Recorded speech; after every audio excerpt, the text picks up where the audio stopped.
This is part two, the moral foundations, the backbone of ethical research.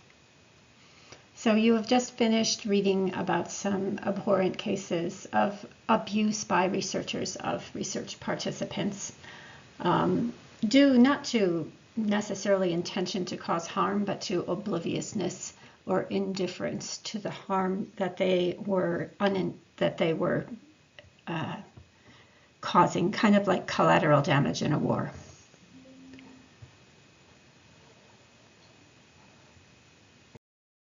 So all of us can lapse into a sort of tunnel vision, losing sight of what's around us as we pursue our daily tasks and long-term goals.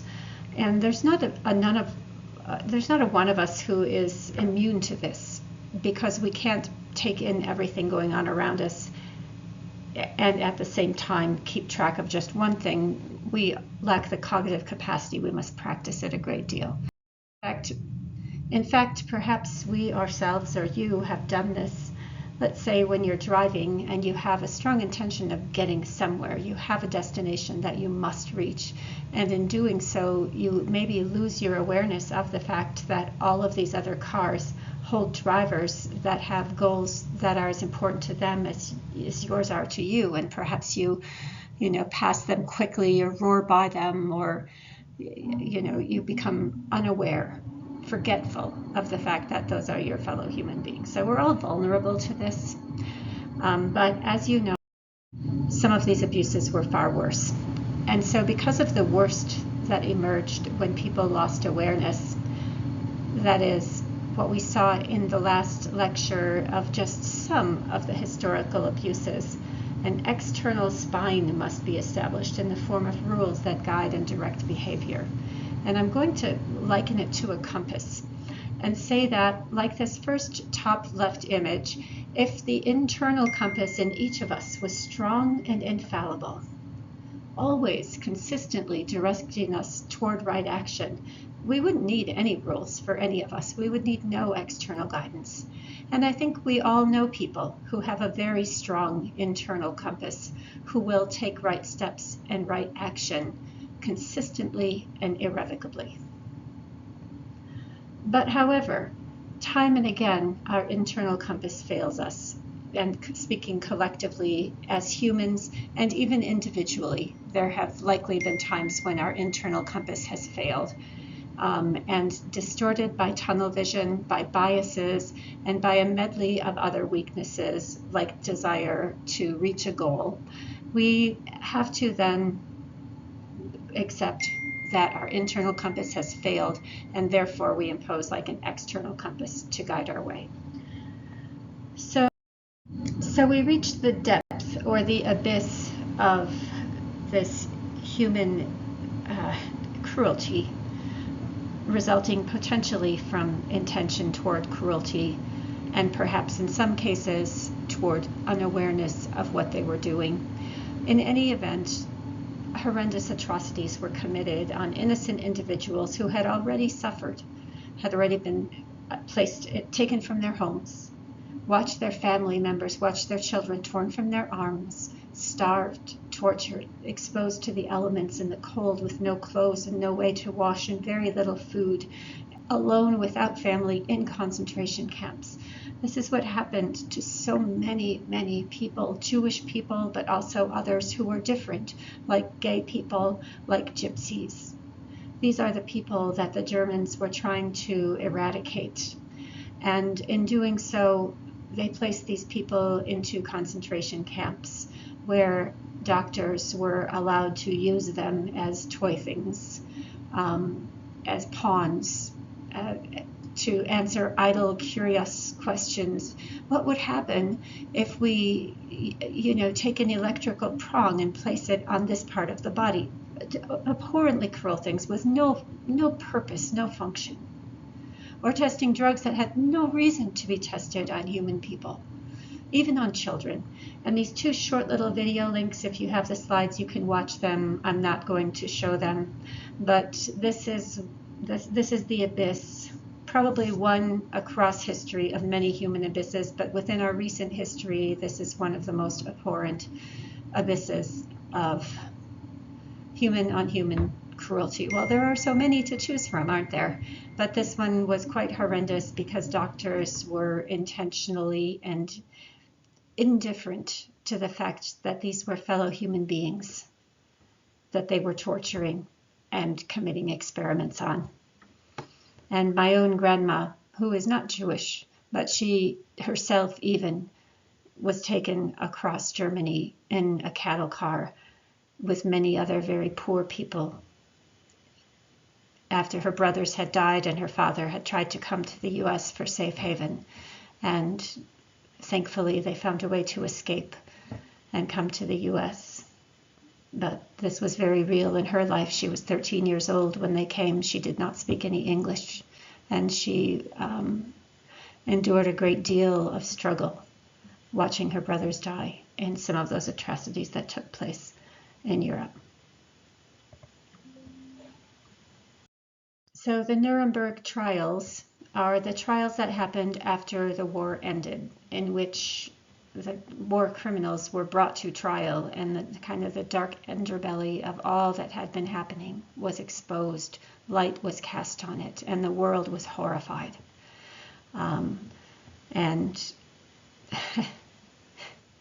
It brings a tingle down my spine to even think about it, and all of humanity shuddering at what had happened in their own midst by their own people. As a German person, I myself shudder to think that it was my German people who share my heritage who were condemning their neighbors to go into these cattle cars.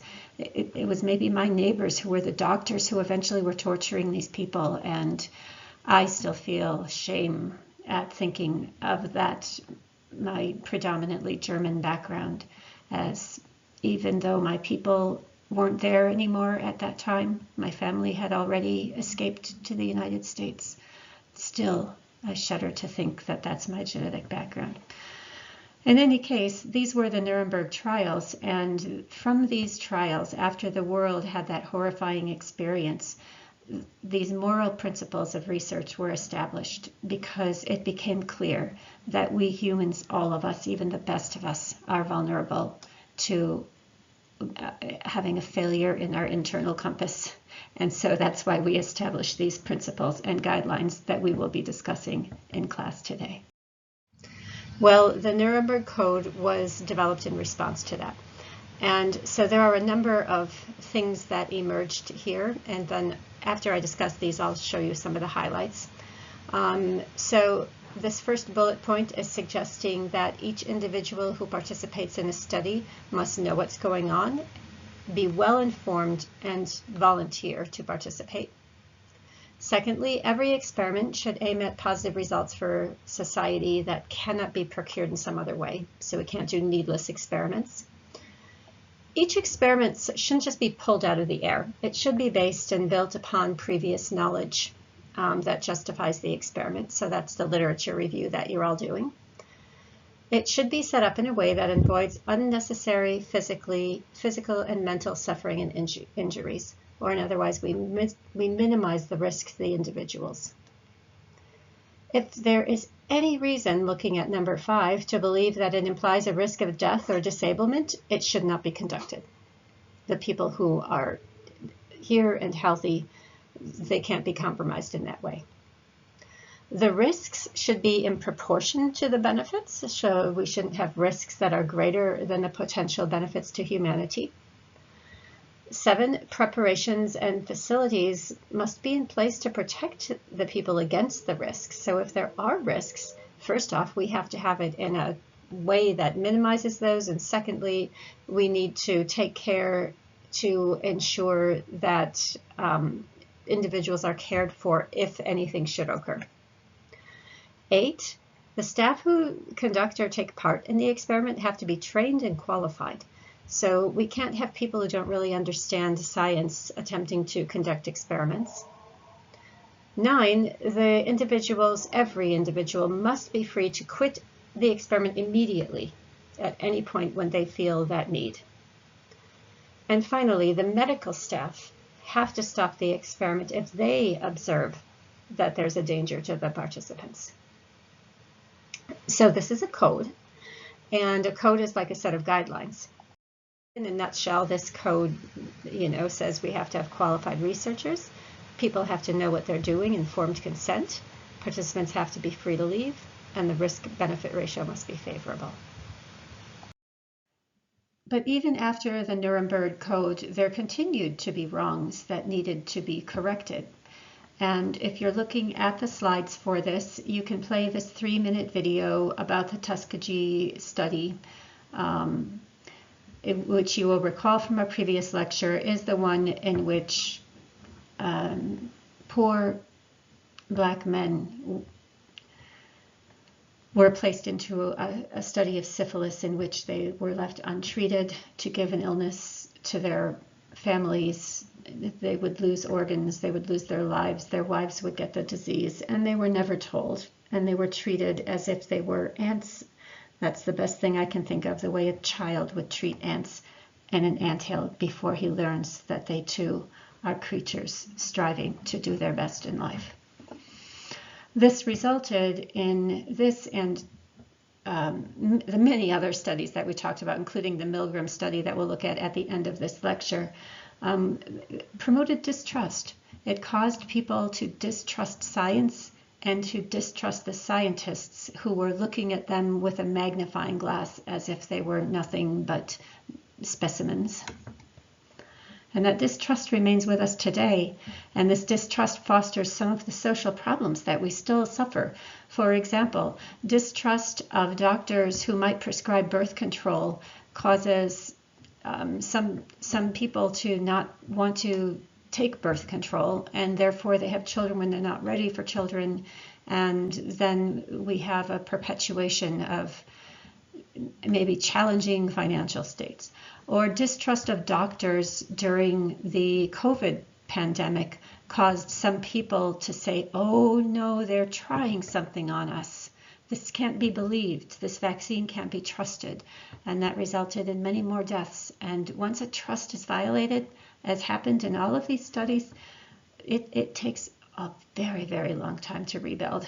And so that might be one of the worst outcomes of some of these studies that have happened, is the constant remaining distrust.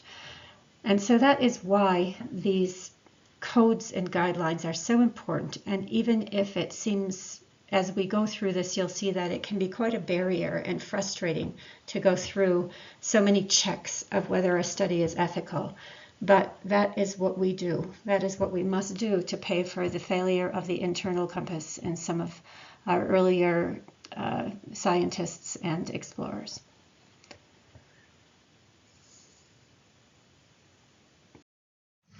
So the Belmont report then is getting to a bit more systemization of this. And this was a little bit later, you can see 1976, and that was responding to, even after the Nuremberg Code, studies that took place that were harmful. All three of these we looked at, but the Milgram Obedience Study, the Stanford Prison Study, and the Tuskegee Syphilis Study all took place after the Nuremberg Code was made. And so the National Commission for the Protection of Human Subjects of Biomedical and Behavioral Research did a report. It was called the Belmont Report. And they stipulated that, number one, studies had to show respect for persons. We had to respect that people were autonomous agents. That means that they have the power, capacity, and right to act on their own behalf.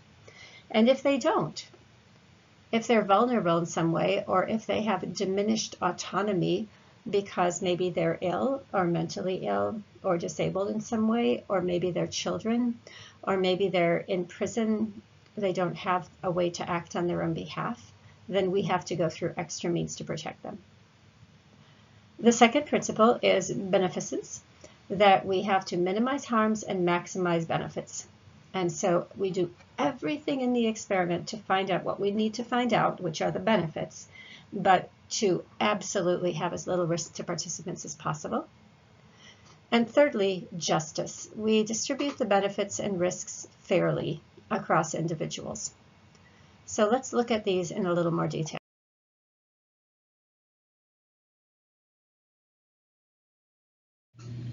So principle 1A, risks and benefits to participants, well, what things might happen to participants if they participate in the study? So the harm that could come could be physical. If you're putting them into a situation that puts them in harm's way, like giving them a new medicine or exposing them to conditions that might cause them to become ill or weak in the body, well, physical harm is a possibility. Psychological harm is a possibility. That could be like if they have to endure some sort of stress so that the scientist can observe the results of the stress, or trauma, or if participating in the experiment would cause them to have reduced self-esteem. And finally, privacy violations, if things that should be private and confidential are exposed through participating in the research. And then there are benefits that we want to play out. We might have a helpful new treatment. Say we're examining people for a condition with which many people struggle, and participating in the research can lead to a new treatment. Or maybe the benefit is just learning about ourselves, like the Milgram experiment. The opportunity is to know what we as humans might do under conditions where authority is dictating to us. Contributing to scientific knowledge. So each piece of science is building on a foundational wall, building a tower of knowledge. And so contributing to that knowledge benefits humanity.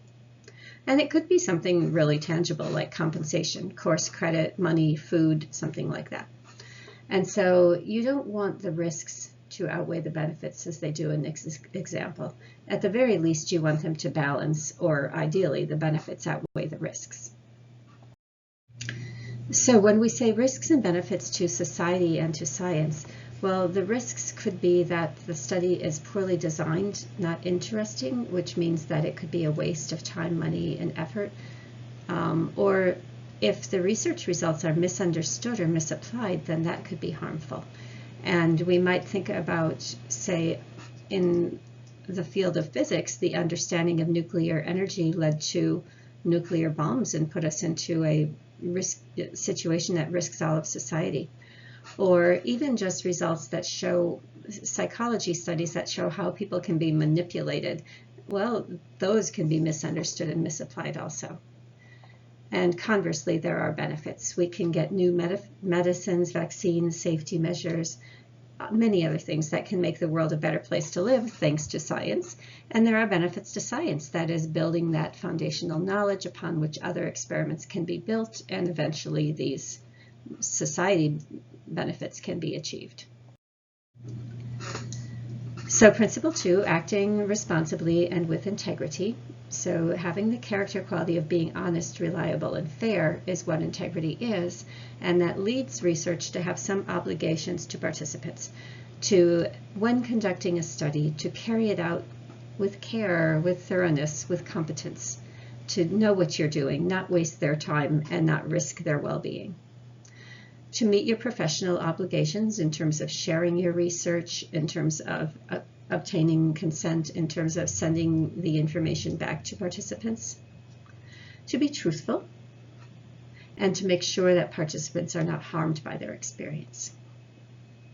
And researchers also have obligations to science to report their findings honestly, to avoid competing interests, like avoid taking money from a drug company to test a drug, because it might lead to unethical science, acting irresponsibly or without integrity, and to be transparent, allow others to view the data, acknowledge if something goes wrong, so being transparent with your process and with your findings. So principle 3, seeking justice, what we mean by this is fairness. So the Tuskegee syphilis study was such a blatant example of unfair treatment. And in particular because it wasn't fair to the people who didn't receive treatment for the syphilis condition, and these were targeted. These were poor Black people. And so we want to always have in mind of being fair to our participants. We want to compensate them adequately for their time. We want to distribute the risks and benefits equally. So if we have a new treatment and it's proves to be helpful to participants for treating a condition, then we want to make sure individuals in the control group who didn't receive the treatment should receive it later. We avoid taking advantage of vulnerable people like children, prisoners, and people who are mentally ill. And we allow people to leave the study if they desire to do so. And finally, we respect people's rights and dignity. So we're not treating these people like specimens in a laboratory. We're respecting their autonomy to make the right to make choices and take actions without being coerced. We're not giving them undue compensation that would make them feel like they need to participate in the research. And we always tell them what's going on by giving informed consent, which is a document of people's agreement to participate in the study. We inform them of everything that might impact their decision, and then as autonomous beings, we let them make their decision.